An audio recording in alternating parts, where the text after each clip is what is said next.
Hello दोस्तों, welcome to Money Market channel. तो दोस्तों आज हम बात करने वाले फ्यूचर रिटेल की कंपनी के बारे में। ठीक है दोस्तों, तो अभी काफ़ी समय से इसके अंदर न्यूज़ चल रही है कि इस कंपनी को रिलायंस बाय करने वाली है। ठीक है दोस्तों, ठीक है, ये न्यूज़ चल रही है। फिर एक और भी न्यूज़ चल रही है कि क्या इसको अमेज़ॉन भी टेक ओवर कर सकता है। ठीक है दोस्तों, तो अमेज़ॉन भी इसको अमेज़ॉन भी टेक ओवर करने वाला है। इस तरह की अलग अलग सी न्यूज़ अभी चल रही है। ठीक है दोस्तों, तो अब इसके ये जो ट्रायंगल बन रहा है, ठीक है दोस्तों, फ्यूचर रिटेल, अमेज़ॉन और रिलायंस का, तो इन तीनों का ट्रायंगल के बारे में आज हम बात करने वाले हैं और उसके किस तरह से आगे इस डील होने की संभावना है उसके बारे में भी हम बात करने वाले हैं। ठीक है दोस्तों, तो उससे पहले अगर आप हमारे चैनल पे नए हैं तो हमारे चैनल को सब्सक्राइब कर दीजिए और बाजू में रहे बेल आइकन को प्रेस कर दीजिए, जिससे हमारी आने वाली सभी वीडियो की नोटिफिकेशन आपको मिलते रहे। ठीक है दोस्तों, तो चलिए बात करते हैं अभी ये ट्रायंगल जो भी बन रहा है और ये ट्रायंगल किस तरह से आगे ये सॉल्व हो सकता है उसके बारे में भी हम बात करेंगे।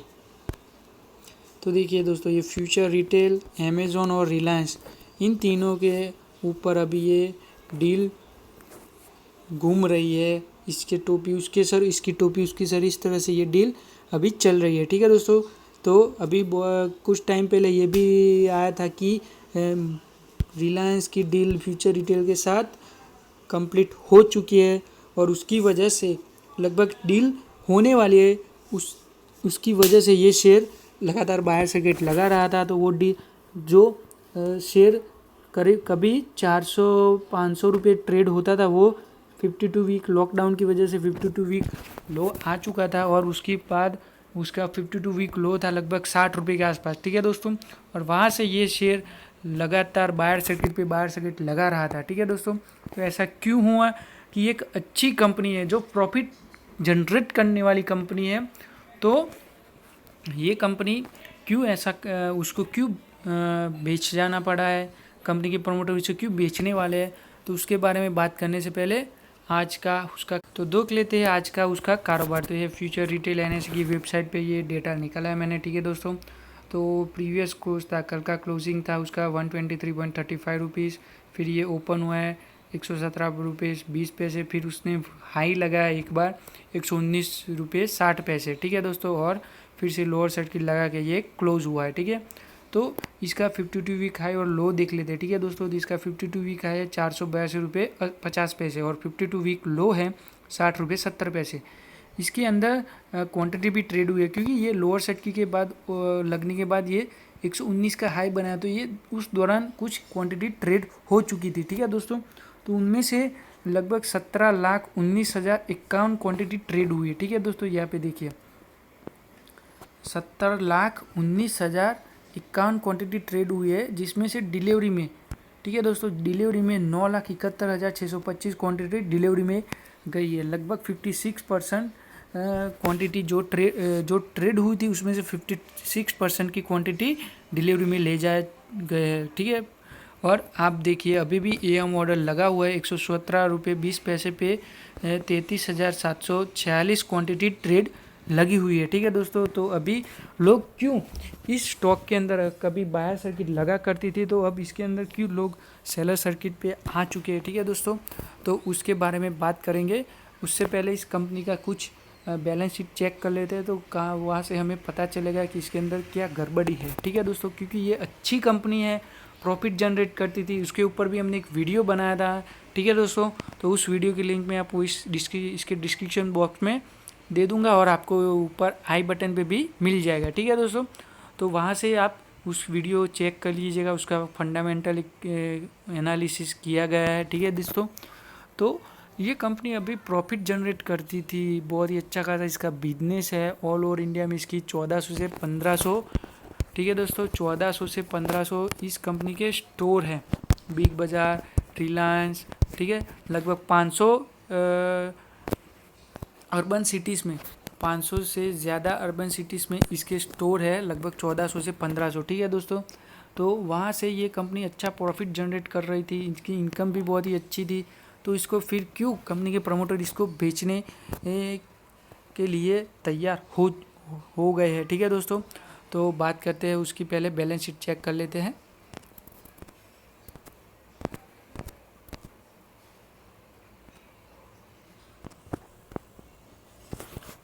तो देखिए दोस्तों, ये स्क्रीनर पे हमने फ्यूचर रिटेल के बारे में अभी डिटेल निकाली है। ठीक है दोस्तों, तो इसकी बेसिक्स बातें बताई गई है कि company Future Retail is engage in the business of retailing of fashion, household and consumer product through departmental and neighbourhood store under various formats across the country. ठीक है दोस्तों, company fashion retail of fashion, household, consumer product, इस तरह से FMCG जो भी products होती है उसका सेलिंग करती है। ठीक है दोस्तों, तो उसके बारे में ये अभी इसकी मार्केट कैप के बारे में बताया गया है। 6,688 करोड़ की मार्केट कैप है, 123 रुपये इसकी करंट प्राइस चल रही है। ठीक है दोस्तों, 52 का लो बताया गया है।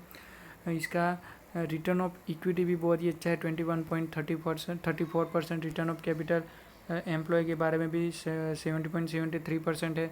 कंपनी के ऊपर डेप्ट है 3,841 करोड़ का डेप्ट है। ठीक है दोस्तों, कंपनी के अंदर प्रमोटर होल्डिंग 41.73% है। ठीक है, फेस वैल्यू है 2 रुपीज़ कम। सेल्स ग्रोथ देखिए दोस्तों, बहुत ही अच्छी सेल्स ग्रोथ है, 47.70% की सेल्स ग्रोथ है। ये बहुत ही अच्छी सेल्स ग्रोथ कही जा सकती है, क्योंकि इतना लोगों को आपने देखा होगा कि बहुत सारी कंपनियां लगभग सेल्स ग्रोथ 20% के अप लाते लाते बहुत ही टाइम लगता है, बहुत ही ज़्यादा स्ट्रगल कर रहे हैं, लेकिन इस कंपनी को बहुत ही अच्छी तरह से सेल्स ग्रोथ हो रहा है। ठीक है दोस्तों, इसीलिए इसके अंदर रिलायंस, अमेजोन जैसे कंपनियां इसके ऊपर होल्ड लगाने के लिए तैयार हो चुकी है। ठीक है दोस्तों, अब बात करते हैं इसके जो चार्ट है, जो देखिए दोस्तों यहाँ पे फरवरी में ये 375 रुपया था, फिर यहाँ पे अप्रैल में जो लॉकडाउन की वजह से इसका शेयर लगातार लो लगाने की वजह से 60 रुपया गया। फिर इसके अंदर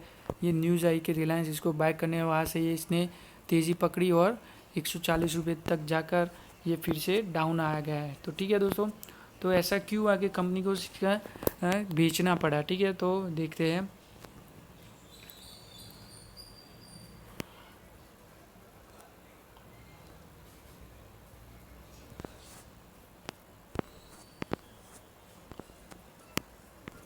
देखिए दोस्तों, कंपनी की उसकी सेल्स देख लेते हैं। ठीक है दोस्तों, तो दिसंबर 2012 से इसका डेटा है, लेकिन हम लास्ट 3 साल का इसका डेटा चेक करने वाले हैं। ठीक है दोस्तों, तो देखिए अभी मार्च 2017 में इसकी सेल्स रही थी 17,980 करोड़। ठीक है, तो उसके बाद 2018 में 20,106 करोड़ और 2019 में इसकी सेल्स आई थी 22,057 करोड़। ठीक है दोस्तों, तो ईयर ऑन ईयर बेसिस इसकी सेल्स बढ़ती आ रही है। ठीक है, तो एक कंपनी, एक ऐसा नहीं है कि कंपनी लगातार इसके लॉसेस में आ रही है, कंपनी ग्रोथ कर रही है, कंपनी अच्छी सेल्स कर रही है। ठीक है, उसके सेल्स के साथ साथ कंपनी का एक्सपेंस भी देख लेते हैं। ठीक है दोस्तों, तो 2017 में कंपनी का एक्सपेंस था 17,400, लगभग 17,400 करोड़ का लॉस था, फिर एक्सपेंस था। फिर मार्च 2018 में 19,272 करोड़, फिर मार्च 2019 में 21 करोड़ का एक्सपेंस है। तो लगातार कंपनी सेल्स कर रही थी, तो साथ साथ में ये कंपनी एक्सपेंस भी कर रही थी, क्योंकि कंपनी अपने नए स्टोर को ओपन कर रही थी, नई नई प्रोडक्ट से ला रही थी। ठीक है दोस्तों, इसकी वजह से इसका एक्सपेंस बढ़ रहा था। ऑपरेटिंग प्रॉफिट की बात कर लेते हैं। ठीक है दोस्तों, तो देखिए पहले 2012 तक कंपनी माइनस में लगभग लॉसेस कर रही थी। ठीक है, ये देखिए 2015 तक कंपनी लगभग अराउंड 400 से 500 करोड़ की हर साल लॉस करी थी, फिर उसके बाद कंपनी लगातार प्रॉफिट बता रही है। ठीक है, देखो 2016 में 83 करोड़ था। ठीक है दोस्तों, फिर मार्च 2017 में सीधा 83 से 581 करोड़, लगभग 6 से 7 गुना इसका प्रॉफिट बढ़ गया। फिर 834 करोड़, फिर 1,045 करोड़, 295 करोड़। तो कंपनी लगातार अपनी कंसिस्टेंसी बनाए रखी हुई है, कंपनी अपनी प्रॉफिट बता रही है। ठीक है, तो एक अच्छी बात है। फिर ये देख लेते हैं प्रॉफिट बिफोर टैक्स। ठीक है दोस्तों, तो ये देखिए कंपनी का टैक्स भी बहुत ही प्रॉफिट के बाद इसका प्रॉफिट बिफोर टैक्स। ठीक है दोस्तों, टैक्स पे करने के पहले इसका प्रॉफिट भी 2018 में 733 करोड़ था, 2019 में 709 करोड़। नेट प्रॉफिट की भी बात कर लेते हैं, तो ये 733 और 708, ठीक है दोस्तों। तो इस तरह से कंपनी अपना ग्रो कर रही थी, लेकिन उसके जो भी सेल्स था उसके सामने उसका एक्सपेंस भी बढ़ता जा रहा था। तो इसकी वजह से कंपनी को अभी लॉकडाउन की वजह से जो भी इन्वेस्टमेंट किया था, जो भी नए ओपन स्टोर्स किए थे, तो उसका एक्सपेंस बढ़ गया है, ठीक है दोस्तों। लॉकडाउन की वजह से अचानक से उनको 2 से 3 महीने के लिए अपने स्टोर पूरी तरह से बंद करने पड़े, ठीक है दोस्तों। तो उसकी वजह से ये भी एक क्योंकि बहुत बड़ी उनकी प्रॉपर्टी रेंट पे ली हुई होती है। आपने देखा होगा कि बहुत बड़े मॉल होते हैं, वहाँ पे इसकी स्टोर्स होते हैं, तो वहाँ पे उसका भाड़ा लगता है, फिर एम्प्लॉय का कॉस्ट होता है उसी तरह, ठीक है। तो इस तरह से कंपनी को ऐसे झटके मिले, इस वजह से इसको अभी फिर एक और भी देख लेते हैं। कंपनी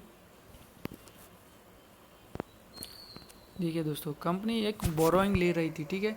कंपनी क्या कर रही थी कि बैंक से जो लोन ले रही थी, तो उसमें से उसको ज़्यादा लोन नहीं मिल रहे, तो कंपनी क्या कर रही थी, प्राइवेट इक्विटी फर्म से ये लोन ले रही थी।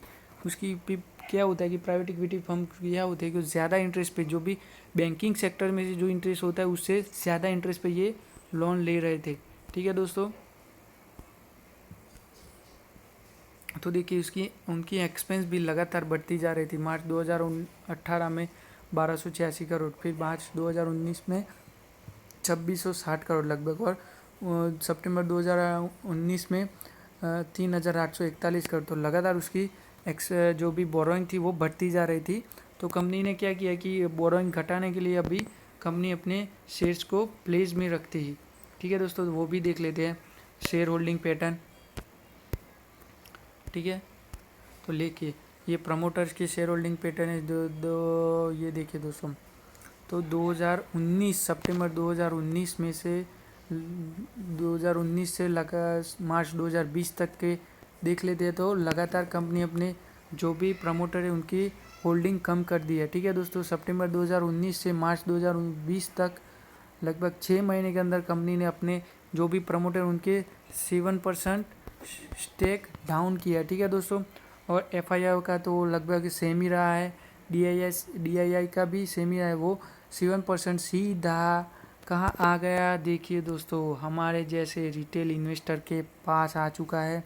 तो एक बहुत ही बुरे संकेत है, क्योंकि जो भी बड़े प्लेयर है, ठीक है दोस्तों, फॉरेन इंस्टीट्यूशनल इन्वेस्टमेंट है, फॉरेन पोर्टफोलियो इन्वेस्टर्स है, तो उन्होंने कुछ भी बाय नहीं किया इन टाइम के अंदर, ठीक है। तो एक बुरे बात है, कंपनी के प्लेस भी बहुत ही ज़्यादा शेयर्स है, ठीक है दोस्तों। तो अब बात कर लेते हैं कि कंपनी इन्वेस्टमेंट करे कि नहीं करे, ठीक है दोस्तों।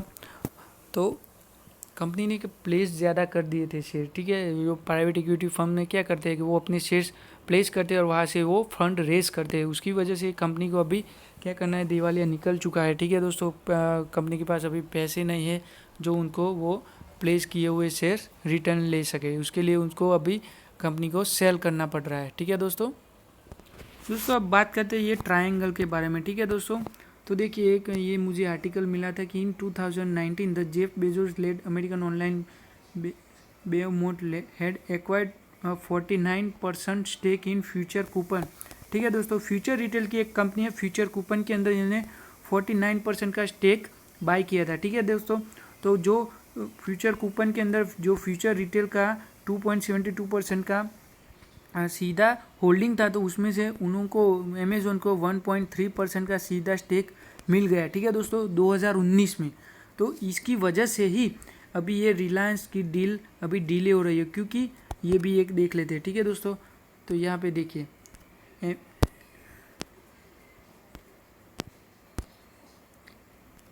Amazon, the world's largest online retailer, has the first right to acquire Biani's complete holding in the company in 3 to 10 years from November 29, when the transaction was approved by the Competition Commission of India, India's antitrust watchdog. While this right can be only exercised after November 2022, Biani seems to cut his debt weekly, which stand at 12,778 crore for the Future group's as a whole. तो ये क्या कर रहे हैं कि future group के अंदर जो 2019 में अमेज़ॉन के मालिक जी अमेज़ॉन ने इसके अंदर स्टेक बाय किया था जो 40% का, ठीक है दोस्तों, फ्यूचर कूपन के, तो उनको सीधा उसके वजह से उनको 1.3% का सीधा स्टेक फ्यूचर रिटेल के अंदर मिल गया है।